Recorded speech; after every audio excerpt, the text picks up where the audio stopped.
As we begin each class, we usually perform a set of foundation exercises. Now these are foundations. They're not warm-ups. They do get your body warm and your blood flowing, but we don't consider them warm-ups because they are foundations, the building blocks of each of the moves. The most important thing is a good stance. We start our form with our feet about shoulder width apart, and the toes are pointing straight ahead.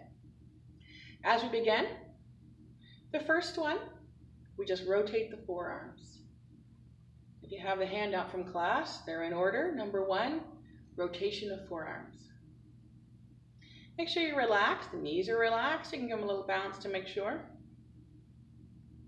As the hands are about shoulder height, and the forearm and upper arm are at 90 degrees. You can do these as fast or as slow as you like. The rotation being on an axis between the middle finger and the point of your elbow.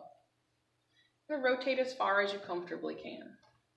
When you're done, you feel like you've had enough, drop your hands.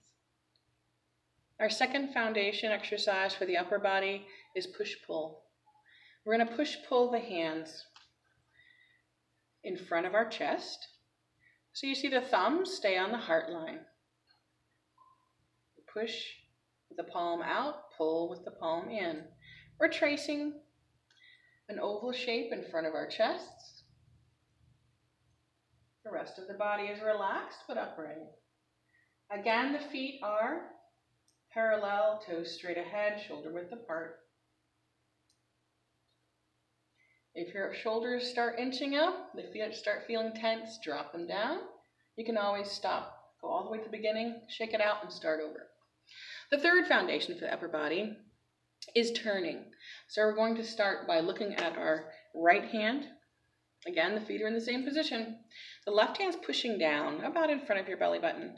And you see that the arm is in a rounded shape and the palm is facing down. We're looking at this hand, and we're going to turn to 45 degrees from center and swap sides.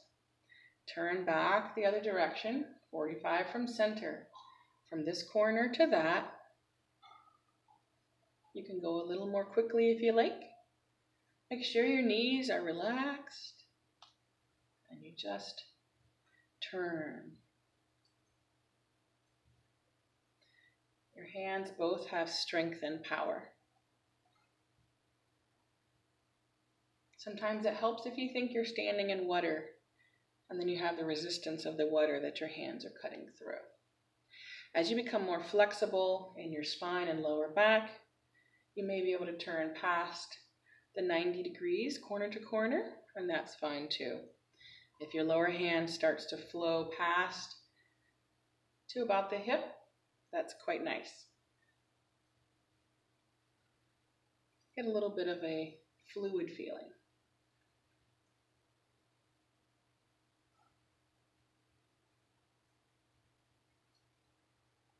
Our fourth upper body foundation is a stretch of the arms. So again, make sure your feet are about shoulder width apart, toes are straight ahead, everything's relaxed, your knees are never locked. Again, the wrists are crossed in front of our chest. And again, you see we have about 90 degrees between the upper arm and the forearm. We're going to rotate the palms out, set up the forearms so they're straight up and down, and then push out to either side. We rotate the arms, starting at the hand, the thumb leads the way. The entire arm twists all the way up to the shoulder, and then they relax, and we scoot back up. Palms turn out, the forearms stand up. Push to the sides, straight line across your shoulder girdle, and rotate the whole arm. Fingers, forearms, upper arms, shoulders. Scoot back up. From the side, turn them out, set them up, push to the side. Rotate, they drop back behind your hip bones. Release.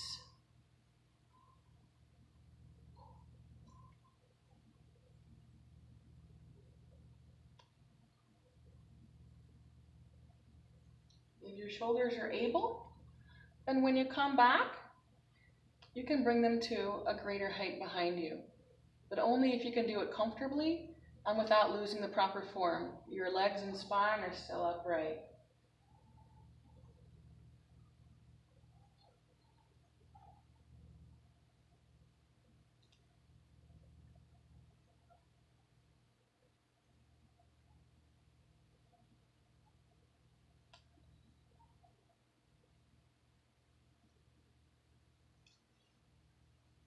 Those are the 4 that are listed on your handout.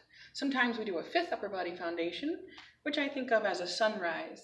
Again, feet in the same position, shoulder width apart, toes straight ahead, the weights relaxed and centered in the center of your foot in the bubbling spring. If we begin making a circle between the shoulders, both arms, and the hands, palms are facing up. Turn the palms over, again, keeping the circle the whole time. The fingertips are pointing at each other, they don't have to be touching. Ideally, we're reaching all the way up to the ceiling and the palms are flat to the ceiling. They float down the edges of the room, back to the beginning point. Roundness, up, and relax down.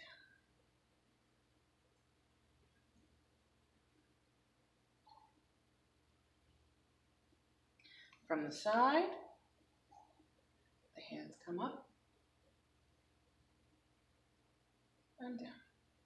If your shoulders, elbows don't allow you to get straight up to the ceiling with your palms, go whatever angle works for you, as long as you can maintain that roundness. This, no. This, fine. Whatever works for you.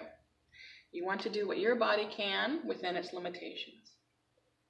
Now we're going to let the hands part and float down in front of you. The elbows lead the way. Up. The hands separate, the elbows drop, the hands float along. Up and down. This is a lovely exercise. So I hope you enjoy doing some upper body foundations.